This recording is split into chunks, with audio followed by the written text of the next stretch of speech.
good people of Lagos State, on Saturday, the 29th of May, I took the oath of office as your democratically elected governor to serve you for the next 4 years.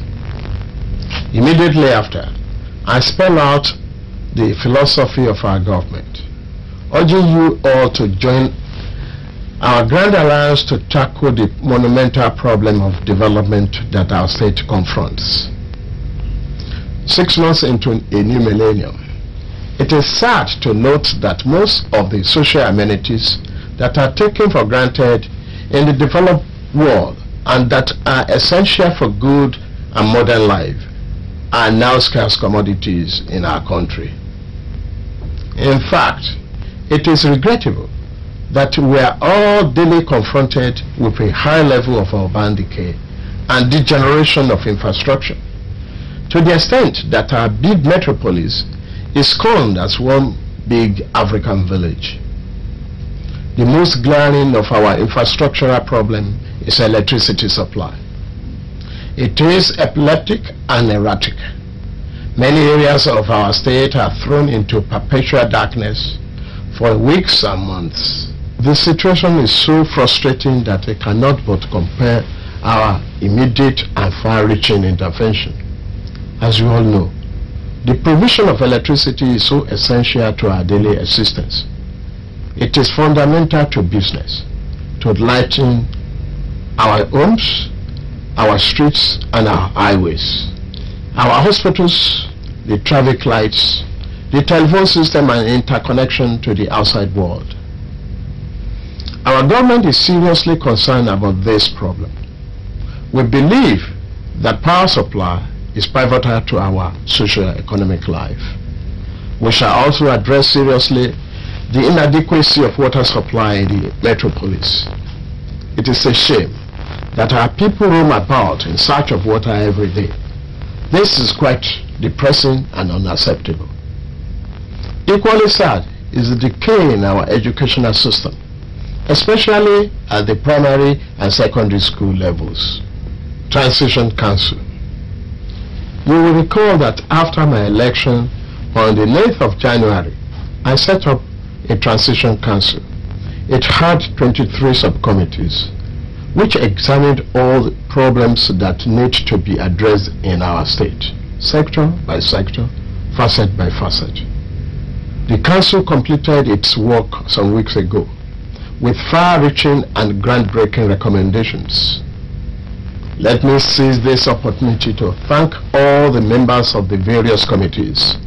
You did a good and thorough job. You provided fresh perspectives on our social and economic problems and how we might solve them. Our government has adopted the blueprint that came out of the months of painstaking work. This will be the thrust of the agenda we intend to pursue as a government in the next 4 years. My tribute to the past leaders. Before I outline our program, I must pay tribute to all my predecessors, some of whom have worked hard to ensure that our state remains the leading state in the country. In particular, we should thank Brigadier Mobolaji Johnson, who was the first military governor when Lagos State was created in 1967. He laid the foundation for the growth of our state.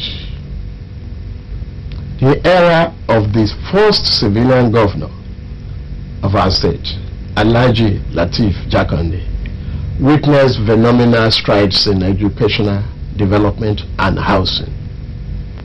Air Commodore Bola Mudashiru excelled by certain standards. He will forever be remembered for the quality houses and schools built by his administration. My immediate predecessor, Brigadier General Mohammed Buba Marwa, deserves our praise for his efforts. His contribution speaks for itself. Ibitu Kiwe, Ndubose Kano, Commodore Lawal, Raja Asaki, Mike Aigwe, Michael Otedola, Olagosoye Onyelola, all left their marks in the state as well. Our government intends to build on all of their legacies. We also plan to break new grounds to meet the challenges of the new millennium. Security. Because of the large population of our state and the heavy concentration of industry and commerce, our state, like other industrial hubs of the world, is faced with the problem of security of lives and property. Our immediate task, therefore, is to guarantee residents of Lagos that they are safe at all times. Our environment must be made unattractive to bandits so that we can make it investor friendly. Operation Sweep. In the past, government created Operation Sweep to arrest this problem. It was a multidisciplinary approach to crime combating, as it involved the police and the armed forces. Few days ago, armed forces members of the squad were withdrawn in line with the democratization program. The police have now taken effective control of the force. There is need for us to retain such a special force in order to be able to combat the armed banditry in our midst, which get more sophisticated every day. We have since Saturday been in contact with the police commissioner in the state on how we can sharpen Operation Sweep. In consequence, I have now decided to reconstitute Operation Sweep into what will be known as Rapid Response Force, IRF. With your cooperation and contribution, our government will make the necessary resources available to make this force effective. The Rapid Response Force, RRF, will receive additional charge and mandate. It will be reinvigorated and infused with a new philosophy and orientation. It will be repackaged as an efficient force. Discipline will be given the greatest emphasis in the RRF. We shall not permit a continuation of the situation where anti-crime squads frequently attacked and molested our innocent citizens. Nor shall we allow the situation where the squad violated fundamental rights of the citizens they were set up to protect. I have assurances of the Commissioner of Police that extortion of motorists and road users done at roadblocks will stop henceforth. Attracting foreign investors. Our goal is to make Lagos, Nigeria's smallest state, the Taiwan of Africa, a little corner of Nigeria, bustling with industrial activities, some of which will be export-oriented. We cannot do this on our own without a massive injection of foreign investment. In the face of competition from other regions of the world, where enabling environment is friendlier to businesses, Nigeria in the past was unable to attract a fair share of foreign investment. Thanks to the recent significant shift of international opinion about our country, there are hopes that foreign investors may soon be rushing here, especially to our metropolis. When they come, we must be ready to make them comfortable, assured that they are coming to the right environment. One of the steps we are taking is our proposal to set up a business information desk for visitors at the airport. We hope we shall get the cooperation of the Federal Aviation Authority of Nigeria in this area. The desk shall be run in collaboration with the organized private sector. Officers manning the desk at the airport will assist foreigners entering or leaving our country through Murtala Mohammed International Airport. Further details will be announced in due course. Investment and information superhighway. The world is shrinking daily, and interconnectivity via the information superhighway is getting faster and faster. We intend to take advantage of this advancement in information technology to sell Lagos as an investment haven to the world. My predecessor, Brigadier General Mohammed Marwa, commissioned a website for Lagos State several weeks ago. Our government will ensure that the site is deployed to promoting investment opportunities in our state and providing necessary information for a first-time visitor. Government is determined to establish an investment promotion board composed of members of the public and private sector to advise government on commercial and industrial matters. I must mention that we have had preliminary discussions with international development agencies and financial institutions, among others, with a view to assisting our state.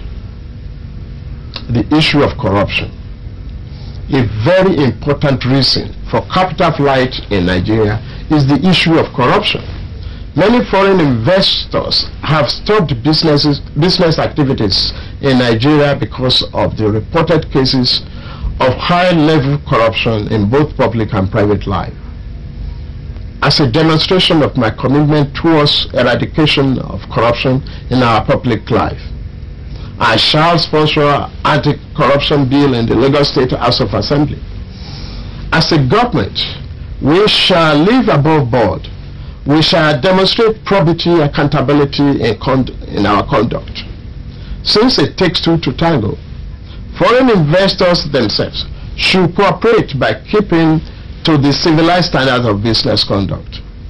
This brings me to what we consider to be the centerpiece of the policy of this administration, our policy of privatization. Privatization. The global trend is the realization by governments that some public utilities are better left to private business initiatives. Such examples are in the areas of the provision of water, electricity, telephone, and so on and so forth. Governments worldwide have found their investment or involvement in these areas of service as obstructionist and are divesting their participation. We intend to practice the same credo in Lagos State to ensure that our people are given better services. This is the beginning of our effort to unlock the potential and enterprise of our people, to promote employment opportunities and economic prosperity. In the next few weeks, our government shall announce the companies and parastatals that will be privatized and in which all of you will be encouraged to buy shares as stakeholders. Lest we are misunderstood, we are not selling the heritage of our people, as we plan to retain some stockholding in some of the strategic and vital companies as a demonstration of our concern for the workers' interest. Those of them in the employment of any of the businesses considered for privatization shall be involved in the negotiation, and such workers shall be encouraged and assisted to acquire and own shares. Thus they become part owners. As from today, and in accordance with our party's program, free education is now back into our primary and secondary schools. In tertiary institutions, tuition is hereby declared free from today. Scholarship will be provided for the students, as the case may be, so that no student will be denied educational opportunities because of financial constraints or poor parentage. May I seize this opportunity to appeal to all striking teachers to return to the classroom in the interest of our pupils and their parents, and especially in the spirit of new dawn of a renewed hope. Our government understands your problems. We share your plight and identify with your aspirations. We promise you that we shall respond positively to all your needs. On return of schools, during the campaign, I promise to return schools to all willing former owners. This policy is anchored on the promise that former owners of these schools We respect the religious right and freedom of our people. Our government is aware of the controversy this plan has generated. The public should rest assured that this policy will be executed in an orderly and smooth manner. A committee will be set up to liaise with the relevant voluntary agencies and the Nigerian Union of Teachers to discuss details and modalities of implementation. We are determined to improve and enhance welfare package of teachers as a means to guarantee improvement in the standard of education all through the state. Unemployment. I am aware that many of our youths that had graduated from the universities and other colleges are roaming about without jobs. Our state has the additional burden of attracting job seekers from other states of Nigeria and the West African sub-region. We are concerned about this joblessness and the danger of idle youths. A comprehensive program on job creation and poverty alleviation will be announced shortly. This program will involve investment in skills development and creation of job centers. Unemployment is a creation of an economy in recession. We believe that with our program on the economic front, we shall be solving some of these problems in collaboration with the private sector.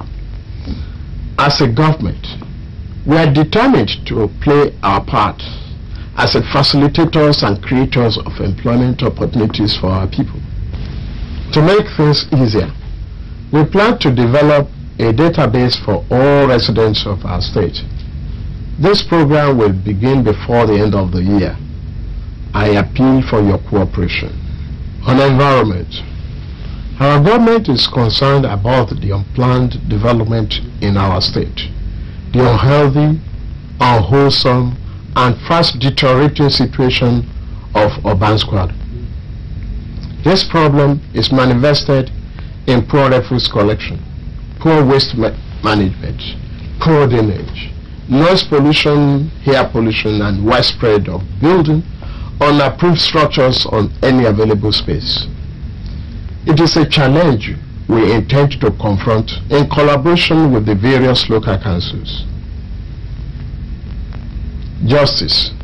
As a Democrat, we shall respect the human right of our people, improve the welfare of our magistrates and judges, and address the problem of delays and congestion in the courts. No longer shall we tolerate the arbitrary arrest and detention of people by all manners of task forces. The rule of law shall now go in full course. A human rights monitoring unit will be established within the Ministry of Justice. Our goal, eventually, will be to make the judiciary independent and self-accounting. Housing. Our government inherited 5,000 uncompleted housing units.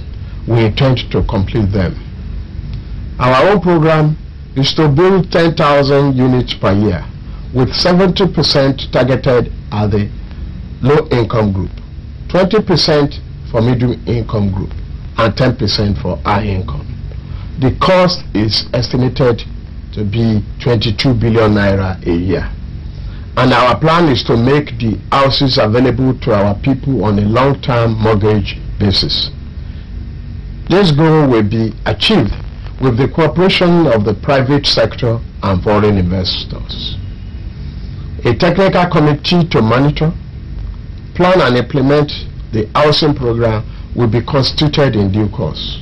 The houses we plan to build will borrow a lot from new technology developed in Nigeria and abroad. On road rehabilitation.